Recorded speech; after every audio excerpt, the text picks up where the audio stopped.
మిత్రులారా, ఈరోజు ఒక మంచి ఎకో టూరిజం పార్క్ను ప్రారంభించడానికి, ఎకో టూరిజంను ఒక మంచి పర్యాటక కేంద్రంగా, వ్యాపార దృక్పథం కాకుండా ఒక పర్యాటక క్షేత్రంగా తయారు చేసి రామ్దేవ్ గారు దాదాపుగా 25 సంవత్సరాల తన అనుభవాన్ని, ఆదాయాన్ని ఈ 150 ఎకరాలలో ఒక మంచి పార్కును ఏర్పాటు చేసి ఈ కార్యక్రమ ప్రారంభోత్సవానికి నాతో పాటు మెగాస్టార్, కేంద్ర మాజీ మంత్రివర్యులు, మనందరి అభిమాన నాయకుడు చిరంజీవి గారిని ప్రత్యేకంగా ఆహ్వానించి, అదేవిధంగా తెలంగాణ మంత్రివర్యులు జూపల్లి కృష్ణారావు గారిని, అదేవిధంగా చీఫ్ విప్ శాసనమండలి పట్నం మహేందర్ రెడ్డి గారిని, లోక్సభ సభ్యులు మిత్రుడు సీఎం రమేష్ గారిని, రాజ్యసభ సభ్యులు అనిల్ కుమార్ యాదవ్ గారిని, శాసనసభ్యులు మల్రెడ్డి రంగారెడ్డి గారిని, స్థానిక శాసనసభ్యులు కాలే యాదయ్య గారిని, ఇతర రంగారెడ్డి జిల్లా నాయకులందరినీ ఆహ్వానించి ఒక మంచి కార్యక్రమాన్ని ఏర్పాటు చేయడం జరిగింది. వాస్తవంగా మా ప్రభుత్వం ఏర్పడిన తర్వాత అధికారులతో, మంత్రులతో చర్చించి తెలంగాణ రాష్ట్రం ఐటీ, ఫార్మా రంగాలలో రాణించడం, ఇన్ఫ్రాస్ట్రక్చర్ రంగాలలో దేశంలోనే ప్రముఖ సంస్థలు తెలంగాణ రాష్ట్రం నుంచి ఈరోజు నిర్మాణ రంగంలో రాణించినాయి. ఇక తెలంగాణ రాష్ట్రానికి కావలసింది temple tourism, health tourism, eco tourism. ఒక రాష్ట్రం యొక్క ఆదాయం పెరగాలి, ఒక రాష్ట్రానికి గుర్తింపు రావాలి అని అంటే పరిశ్రమలు, పెట్టుబడులే కాదు, ఆ రాష్ట్రంలో ఉన్న టెంపుల్ టూరిజం, ఎకో టూరిజమే ఆ రాష్ట్రం యొక్క ఆదాయాన్ని పెంచడమే కాకుండా రాష్ట్రం యొక్క గుర్తింపు, గౌరవాన్ని కూడా పెంచుతుంది. ఈరోజు మనకు సంబంధించిన మిత్రులు కావచ్చు, బంధువులు కావచ్చు, చాలామంది వాళ్ళ పిల్లల పెళ్ళిళ్ళు చేయాలన్నా, శుభ కార్యక్రమాలు ఏమైనా చేయాలి అని అంటే మన ప్రాంతం కాకుండా రాజస్థాన్కో లేకపోతే ఇతర దేశాలకు వెళ్ళి అక్కడ కార్యక్రమాలు చేసుకుంటున్నారు. దానికి ప్రధానమైన కారణం ఆ ప్రాంతంలో ఉండే టెంపుల్ టూరిజం, అదేవిధంగా ఎకో టూరిజం. వీటితో పాటు ఎవరిని కదిలిచ్చినా మన వాళ్ళని బెంగళూరు జిందాల్లో జాయిన్ అయినని కొంతకాలము అని చెప్పి చెప్తూ ఉంటారు. మనం ఈరోజు మందిరాలను దర్శించుకోవాలంటే తమిళనాడుకో ఇతర రాష్ట్రాలకో వెళ్తున్నాం. ఫారెస్ట్లో ప్రకృతి సహజ వనరులను చూడాలి అంటే మధ్యప్రదేశో లేకపోతే ఇతర రాష్ట్రాలకు వెళ్తున్నాం. అదేవిధంగా హెల్త్ టూరిజం విషయంలో కూడా మనం ఎక్కడెక్కడికో వెళ్ళాల్సిన పరిస్థితి. కానీ అన్ని సహజ వనరులు ఉన్న తెలంగాణ రాష్ట్రంలో ఇప్పటి వరకు ప్రభుత్వాల దృష్టి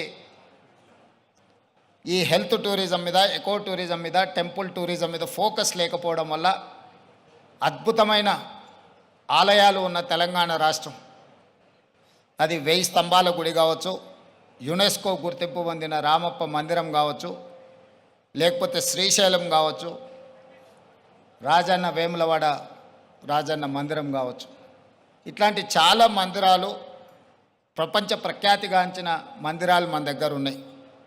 ఈరోజు కవాల్ కావచ్చు, tiger reserve forest, Nallamala tiger reserve forest కావచ్చు, జూపల్లి కృష్ణారావు గారు ప్రాతినిధ్యం వహిస్తున్న కొల్లాపూర్ ప్రాంతం, నల్లమల అటవీ ప్రాంతం, కృష్ణానది జలాలు ప్రవహిస్తున్న ప్రాంతం.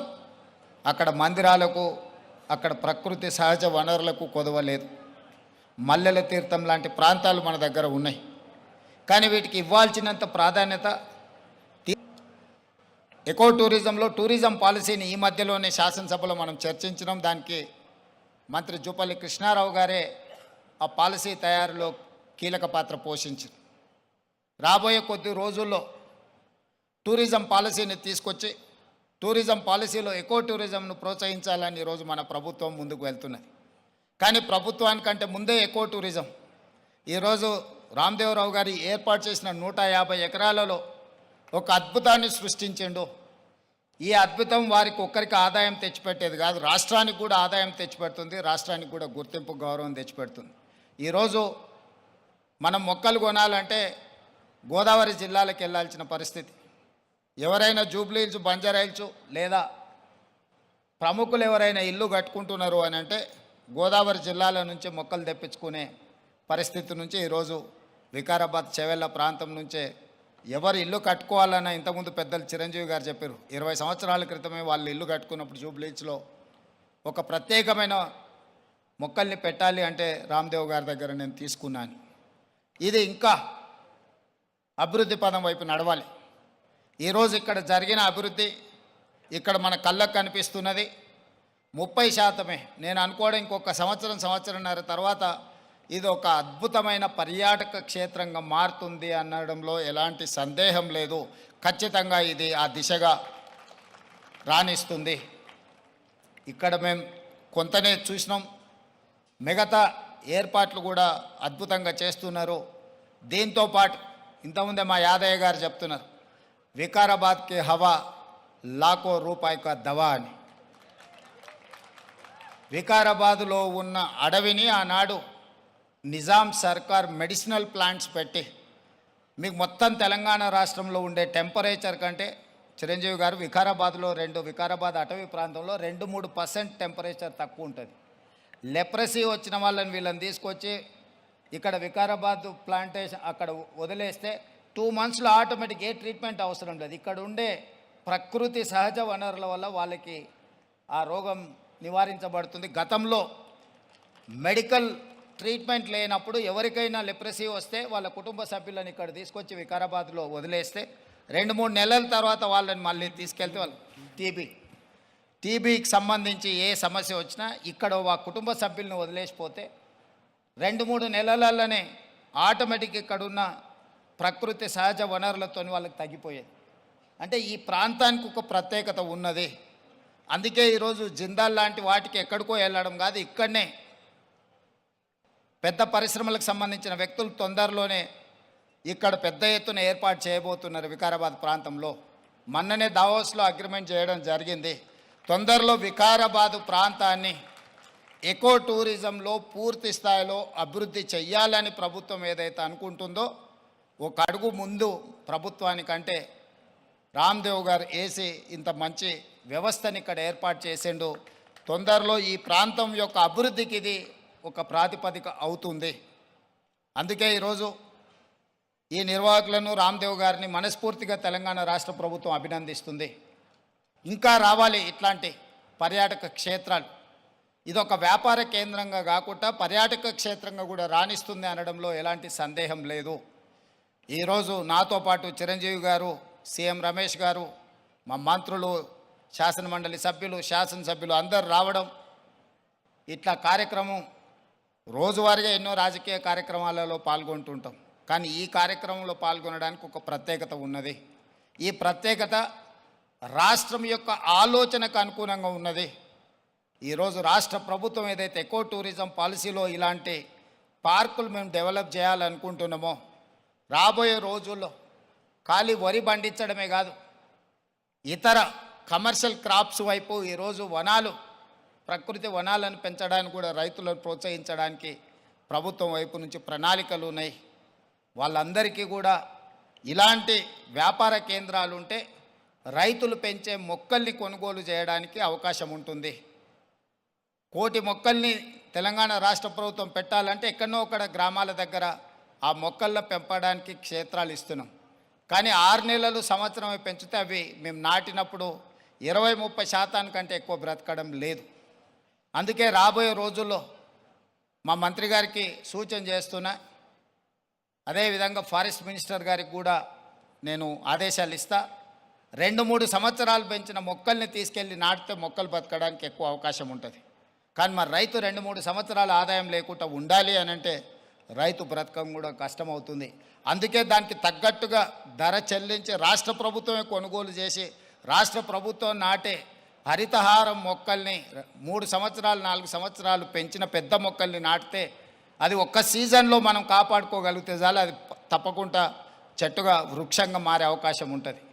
అందుకే రాబోయే రోజుల్లో ప్రభుత్వం యొక్క విధి విధానాలను చర్చించుకొని వాటిని సవరించుకొని తెలంగాణ రాష్ట్రాన్ని ఒక ప్రకృతి వనంగా మార్చాలని. అక్కడ రామయ్య గారు ఉన్నారు, ఒక సామాన్యమైన రైతు.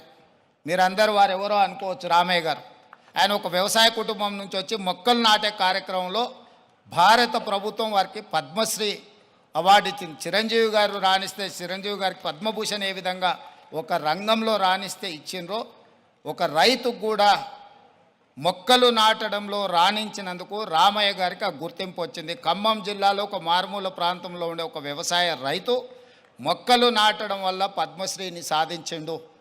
అంటే ఒక కమిట్మెంట్, డెడికేషన్ ఉంటే ఈ ప్రభుత్వాలు గుర్తిస్తాయి, ప్రోత్సహిస్తాయి. రామయ్య గారు లాంటి వాళ్ళని మనం ఆదర్శంగా తీసుకోవాలి.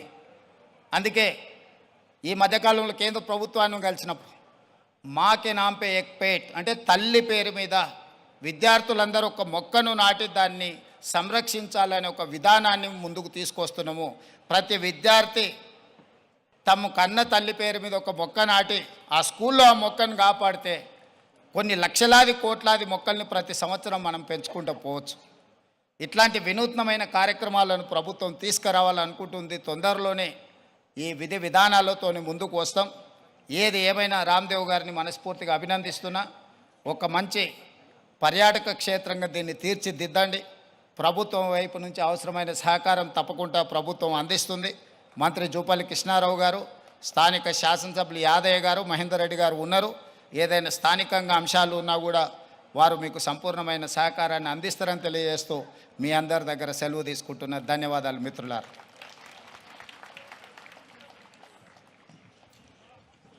ముఖ్యమంత్రి గారికి హృదయపూర్వకమైనటువంటి